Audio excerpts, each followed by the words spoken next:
गौतमी पाटीलच्या चालकानं केलेल्या अपघाताचा विषय गेल्या काही दिवसांपूर्वी संपूर्ण पुण्यासह राज्यात गाजलाय। आता या गौतमी पाटीलवर पोलिसांनी गुन्हा दाखल करावा अशी मागणी पुण्यातील एका वकिलानं केली आहे। गौतमी पाटील यांना नोटीस पाठवून देखील हजर न झाल्यानं गुन्हा दाखल करण्याची मागणी या वकिलानं केली आहे। त्यामुळे आता गौतमी पाटीलवर गुन्हा दाखल होणार का हे पाहणं अतिशय महत्त्वाचं ठरणार आहे। पुण्यातील एका वकिलानं ही मागणी केलेली आहे।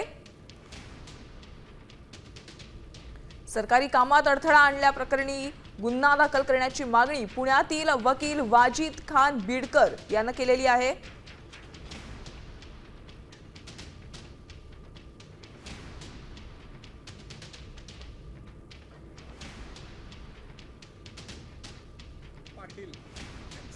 रिक्षा अपघात हे जे प्रकरण होतं, सध्या जे मीडियाला चालू होतं, आता ते बंद झालेलं आहे।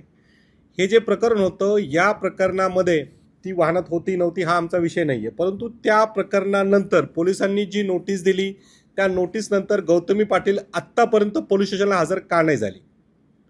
कारण नोटीस पोलिसांनी दिली म्हटल्यावर त्याचं उत्तर देण्यासाठी, जबाब देण्यासाठी हजर होणं आवश्यक होतं।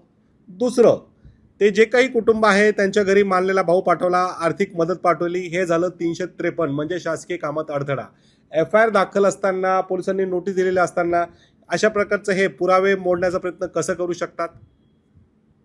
त्यानंतर मीडियासमोर पत्रकार परिषद घेतली। पत्रकार परिषद आता isakal.com आहे देशातील नंबर 1 ची मराठी न्यूज वेबसाईट। प्रत्येक अपडेटसाठी isakal.com ला नक्की भेट द्या।